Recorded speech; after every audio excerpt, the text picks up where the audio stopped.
مفتی طارق مسعود special. Pakistan میں اسلام لانے کا کیا طریقہ ہے؟ دیکھیں، نبی صلی اللہ علیہ وسلم کی سیرت سے ہمیں کوئی ایک طریقہ نہیں ملتا. ہمیں نبی کی سیرت سے یہ ملتا ہے کہ جو جس وقت سوٹیبل طریقہ ہوگا وہ اختیار کیا جائے گا. دیکھو، مکہ میں آپ صلی اللہ علیہ وسلم نے 13 سال محنت کی، جہاد نہیں کیا. وجہ کیا تھی؟ طاقت ہی نہیں تھی. نہیں، ریاست کیوں قائم نہیں کی مکہ میں؟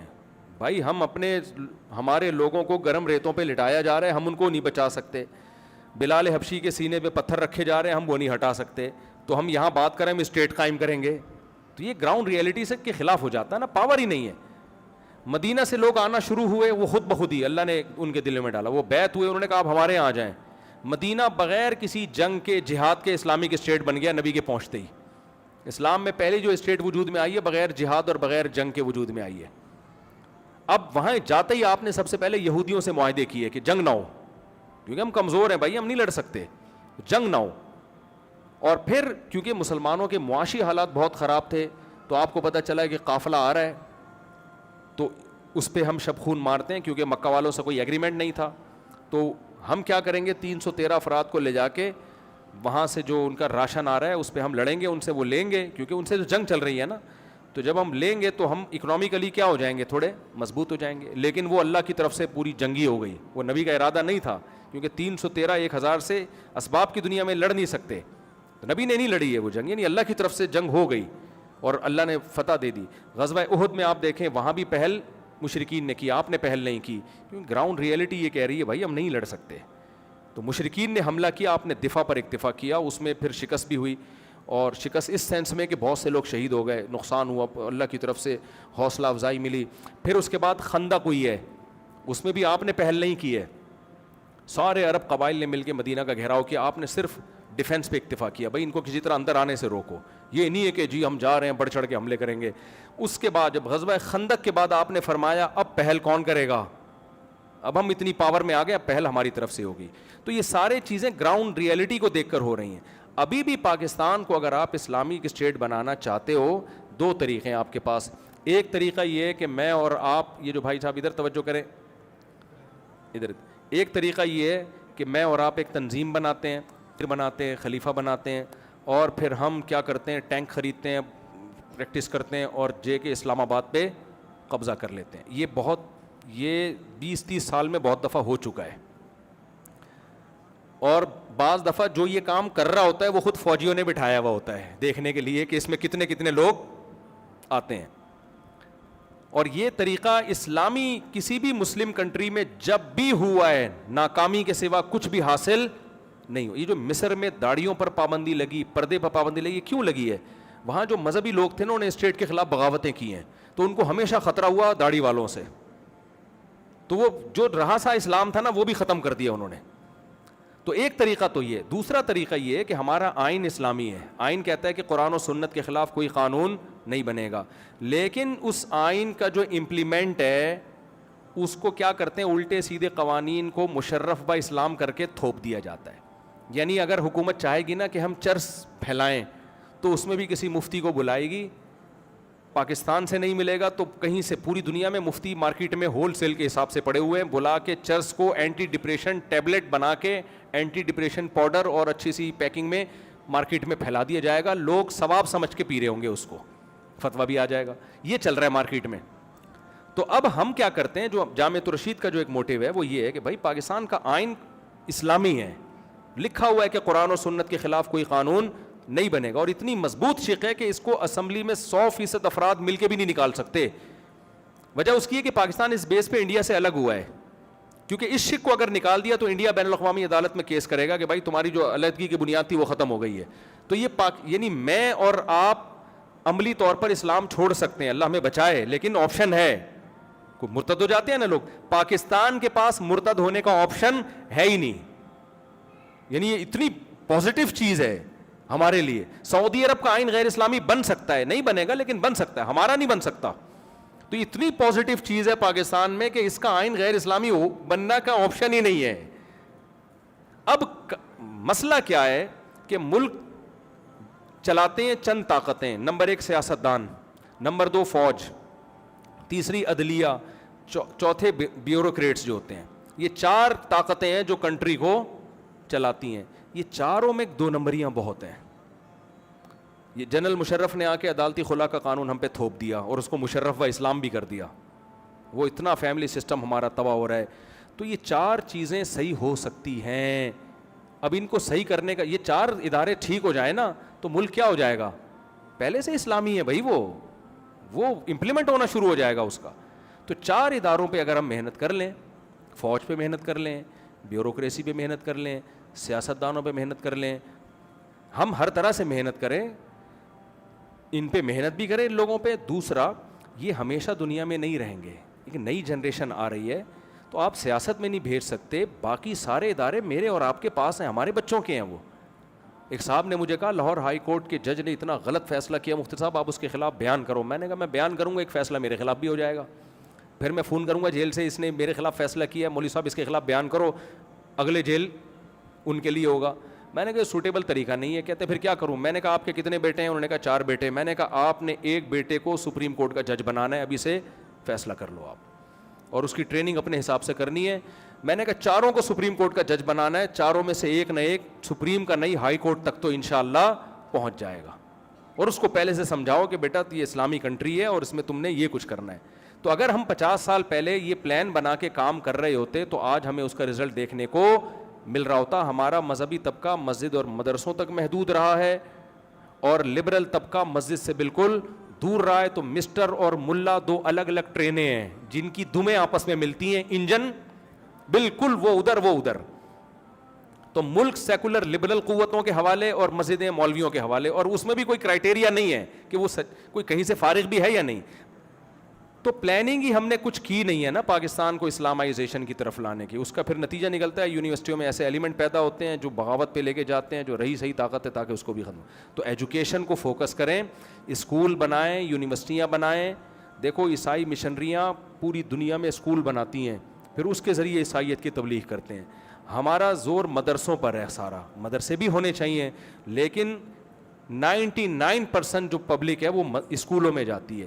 آپ اپنی کسٹڈی میں اسکول بناؤ, ماحول اسلامی دو, ایجوکیشن اس کو اچھی دو, اور انہی اسکولوں سے نکل کے لوگ فوج میں بھی جائیں گے, اور عدلیہ میں بھی جائیں گے, اور سیاست میں بھی جائیں نہ جائیں وہ تو سسٹم کے تحت ہی ہوتی ہے سیاست. بہرحال تو ہر جگہ جب اچھے لوگ جائیں گے تو ملک میں تبدیلی آئے گی. طیب اردگان جس پارٹی سے تعلق رکھتا ہے, انہوں نے 50 سال پہلے ترکی میں یہ شروع کیا تھا. آج 50 سال کے بعد ترکی میں اس کے اثرات نظر آ رہے ہیں. ترکی میں اللہ کا نام لینے پر پابندی تھی, اذان پہ پابندی, اسمبلی میں تو سوال ہی پیدا نہیں ہوتا. 1 نمبر سیکولر آرمی تھی ترکی کی. میں 3-4 دفعہ ترکی جا چکا ہوں, وہاں کے افسروں کو میں نے نماز پڑھتے ہوئے دیکھا, فوجی افسروں کو. اب تقریر سے پہلے بسم اللہ الرحمن الرحیم پڑھا جاتا ہے. اب لوگ کہتے ہیں ترکی میں جا کے وہاں اتنی بے حیائی ہے.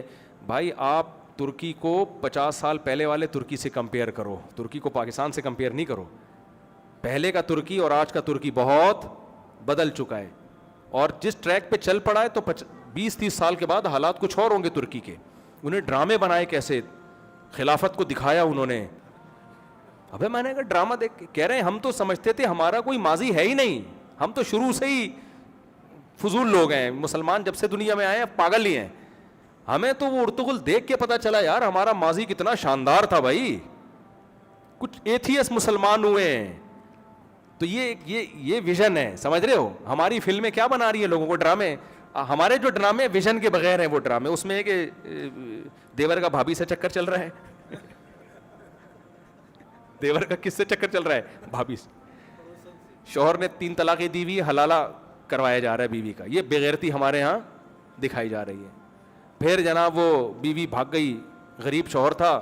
آج مجھے کسی نے بتایا, آج ہی کی لیٹسٹ رپورٹ ہے, کسی نے مجھے بتایا کہ ایک ڈرامہ آیا ہے جس میں دکھایا گیا ہے کہ شوہر غریب تھا, شوہر کا دوست مالدار تھا, تو بیگم آہستہ آہستہ کدھر کھسک گئی, شوہر کے دوست کے پاس.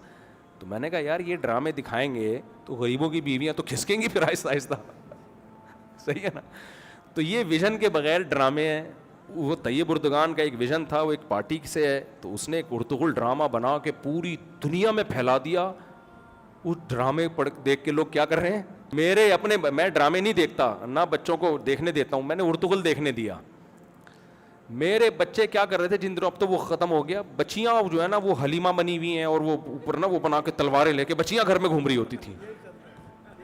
میں نے کہا یہ دیکھو پورا ماحول ڈرامے نے چینج کر دی. بچے کہنے گھوڑا لا کے دو ابو, میں نے کہا بس کر جاؤ بیٹا, گھوڑا چاہیے.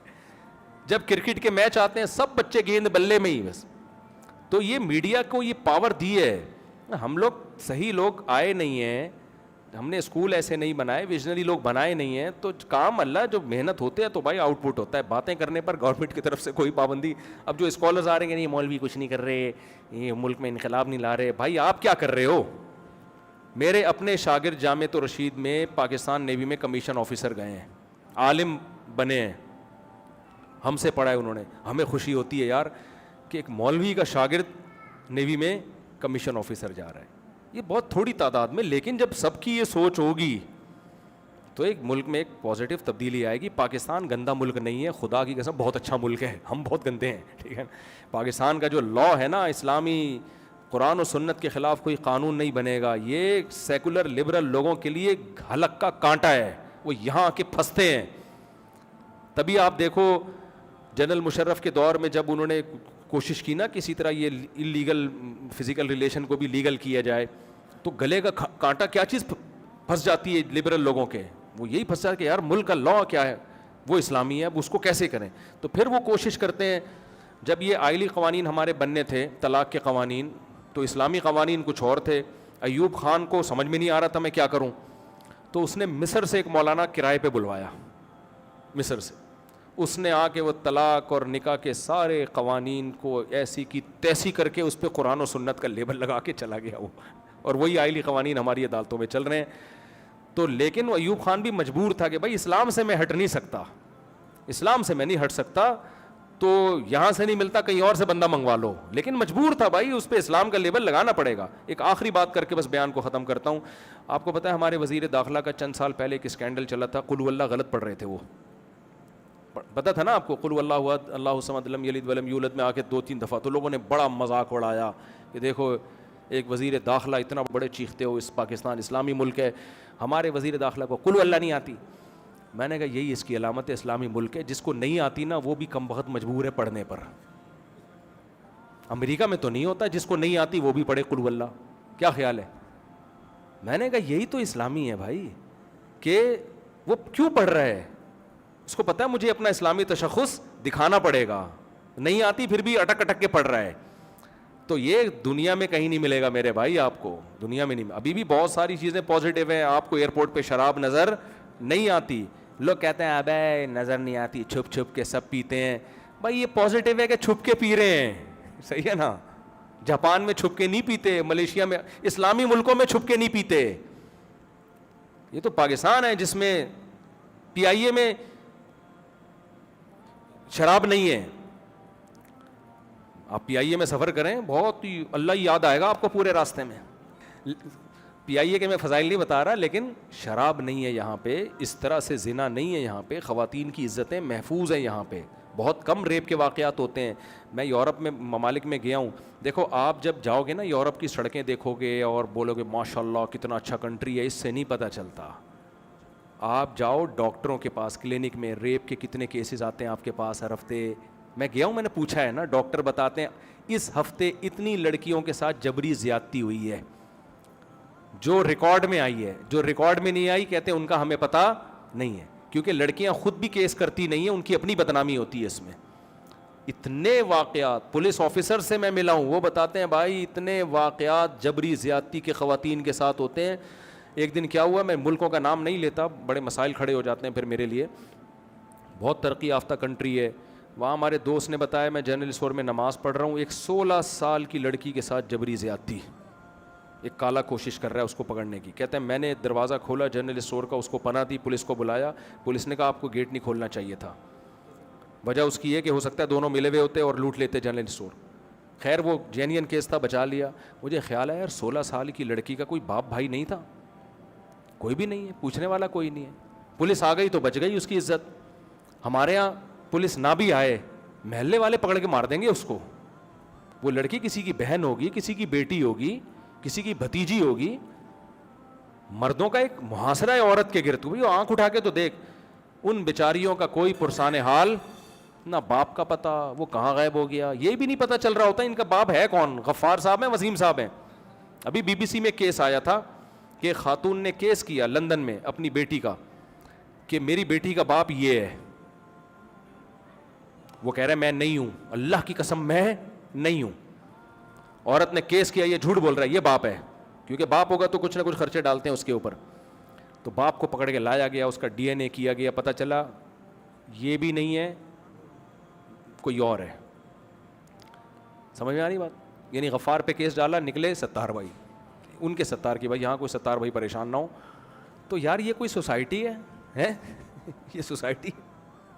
ایک چیز دیکھ رہے ہو آپ, تو اس لیے میں کہتا ہوں گوروں کی جو اچھی چیزیں ہیں وہ لو ان سے, لیکن فلٹر کر کے لو, سب کچھ لینے کا نہیں ہے. اللہ تعالیٰ ہمیں ہدایت دے.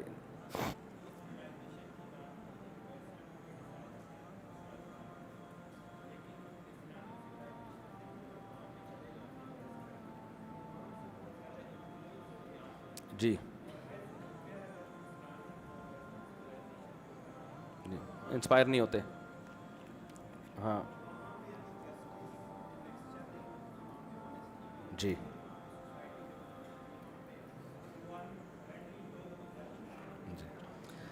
دیکھیں, اس کی وجہ یہی ہے نا کہ یہ اسلام کا قصور نہیں ہے نا. اسلام ہے کہاں, اسلامی ملکوں میں اسلام ہوتا تو ہم کہتے نا, تو ہے نہیں نا.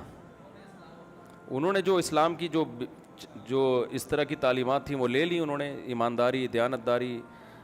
اب قرآن کیا کہتا ہے, ناپ تول میں کمی کرنے والوں کو کیا خوف نہیں ہے کہ خدا کو جواب دینا پڑے گا. قرآن کہتا ہے ایک قوم ناپ تول میں کمی کرتی تھی, ہم نے پوری قوم تباہ کر دی. لیکن ماشاءاللہ یہ آیتیں ہم تراویح میں پڑھ کے رو رہے ہوتے ہیں, اس کے بعد جا کے پھر وہی خود ٹھگ رہے ہوتے ہیں کسٹمر کو. تو باتیں کرنے پر گورنمنٹ کی طرف سے کوئی پابندی نہیں ہے. میں بھی بہت اچھی اچھی باتیں کر رہا ہوں, آپ بھی کر رہے ہیں. پریکٹیکلی اصل میں یہ تعلیمات بھی ہماری سوسائٹی میں ہے نہیں. مذہب کا ایک رخ دکھایا جاتا ہے, دوسرا رخ دکھایا ہی نہیں جاتا نا. اللہ نے شعیب علیہ السلام کی قوم کو کرپشن کی وجہ سے ہلاک کیا ہے. پوری قوم تباہ ہوئی ہے کس جرم میں؟ کرپشن تھی اس میں. تو یہ اتنا بڑا جرم ہے کرپشن, ہم سب کر رہے ہیں. میں نے 5 بڑے بڑے اسمگلروں کے نام سنے, میں نام ان کے نہیں لوں گا, ایسا نہ پولیس والے مجھے بولیں کہاں ہیں وہ, تو میں پھر چوڑے میں آؤں گا. اور بہت بڑے بڑے ڈرگس کے اسمگلر ہیں, چرس اور ہیروئن کے, اور 5 کے نام بتاؤں کیا ہیں؟ فرضی نام لے رہا ہوں, اوریجنل نام نہیں ہے. ایک کا میں نے پوچھا یار اس کا نام کہتے ہیں حاجی سلیم, یہ کون ہے جی؟ حاجی جمشید. یہ کون ہے جی؟ حاجی ستار. یہ کون ہے جی؟ حاجی وسیم. یہ کون ہے جی؟ حاجی غفار. میں نے کہا حاجی لگانا ضروری ہے یار, کام کیا ہے؟ ہیروئن کے اسمگلر, چرس کے اسمگلر, کھرب پتی, سب کیا ہیں؟ حاجی. اور آپ ان کے کپڑے دیکھیں, سفید کاٹن کلف, مونچھیں وونچھیں صاف, ایسے لگ رہا ہے آدمی کہتا ہے ابھی حج کر کے ابھی آیا ہے. صحیح ہے نا؟ تو یہ چل رہا ہے مارکیٹ میں.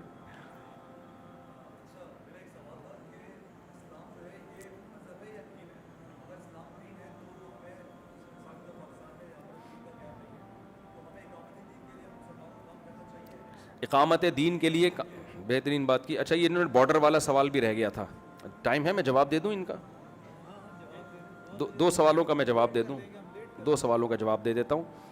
دیکھیں اسلام میں بارڈر کا حقیقت میں تو تصور نہیں ہے, ٹھیک ہے نا, ایک دارالاسلام اور ایک دارالحرب. لیکن کچھ چیزیں ہونی چاہیے, ہوتی نہیں ہیں. جب نہیں ہے تو پھر کیا کرنا چاہیے, یہ بھی اسلام نے ہمیں بتایا ہے. میں ایک مثال سے بات سمجھاتا. اسلام نے کہا جو حاکم ہے نا, جو آپ کا خلیفہ یا لیڈر یا حاکم, وہ نیک ہونا چاہیے, وہ پڑھا لکھا ہونا چاہیے, وہ عالم ہونا چاہیے. کیا خیال ہے؟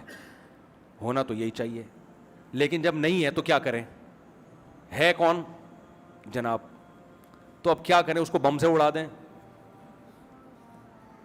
تو اسلام نے دوسرا بھی ہمیں حکم دیا, اسمعوا واطیعوا ولو استعمل علیکم رجل حبشی کأن رأسہ ذبیبہ. صحیح بخاری مسلم کی بہت ساری حدیثیں اس پر, کہ جب بھی کوئی ایک حاکم ہو, چاہے جو مرضی ہو, تم نے امت کی اجتماعیت کے لیے اس کی اطاعت کرنی ہے. اور آسان, میں آپ کی بات کی طرف آ رہا ہوں. امام کیسا ہونا چاہیے؟